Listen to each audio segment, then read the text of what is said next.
ito yung unit na kinuha natin, makita natin. Ito yung accelerator niya, no? So, pipindutin mo siya pababa, unti-unti lang, ha? Huwag masyadong mabilis, baka bumirit ka, dumare-diretso tayo sa tubig, sa dagat. Yan, ito. Diyan makikita natin, ito naman yung brake. Tapos yun kanina yung ginamit natin nung nag-register tayo, yung barcode. Ito yung oras naman, kung ilang kilometro ka tumatakbo. Dito naka-indicate yan, nakatumatakbo tayo kanina. Meron din siyang bell. So, I think ito rin yung guidelines, no? Meron din siyang parang light indicator. Yan, battery yan. Battery. Meron din siyang ilaw. Ito yung light, ha? Mag-i-start pa siya pinakita ko kahit daytime para at least alam mo. Okay.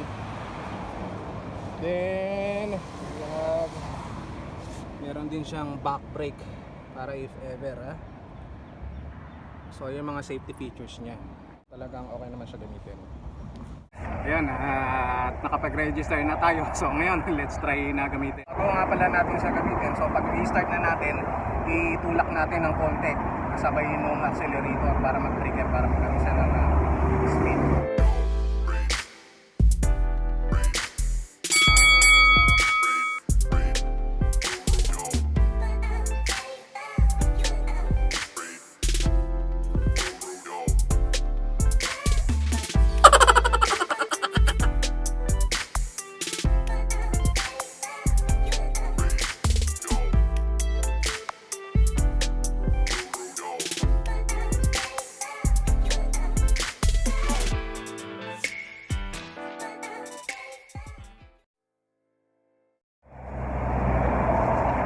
Yun mga Kamotevation, masarap siya gamitin.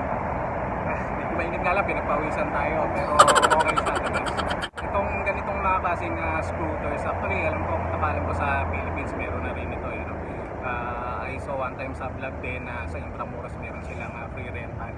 In Europe and in other countries, sa Amerika, London, meron din silang scooters na iba-ibang brand. Sabi ko nga kanina, meron dito yung Arnab, dito yung Sheer, dito yung tire. Itong ginamit natin is tire. Sa ibang bansa, pinaka-demand talaga na ginagamit nila doon. Nire-rent nila is lime and then yung bird ang tinatawag. In terms of usage, smooth siya, maganda, and sa tingin ko yung battery niya okay din naman kasi bago mo siya gamitin, makikita mo doon yung battery percentage niya.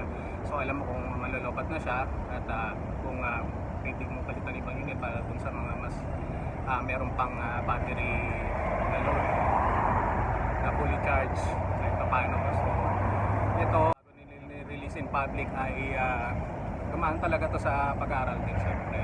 Sabi nga nila meron itong tinatawag na legislative study and at the same time technical study kung ito ba ay safe gamitin, ano ba yung ito ba ay matibay, so yung mga parts niya kung dependable ba. So yun nga, sa friendly reminder mga Kamotevation, if we are using these scooters, so in time na matapos na yung oras nyo, huwag lang natin basta-basta ilagay sa daanan. Kahit pa paano itabi pa rin natin para maging maayos ang kapaligiran natin. At the same time, maging safe sa bawat isa.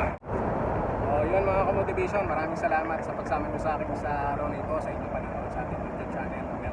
Doon po sa mga hindi pa nakapag-subscribe, subscribe po kayo, like and share na rin po. And then pwede rin po kayo mag-comment kung ano po yung mga gusto nyo po natin iparating. Kung may mga shoutouts kayo or may mga request kayo na topic na gusto nyo i-topic natin sa ating vlog, ay maaari po kayong mag-comment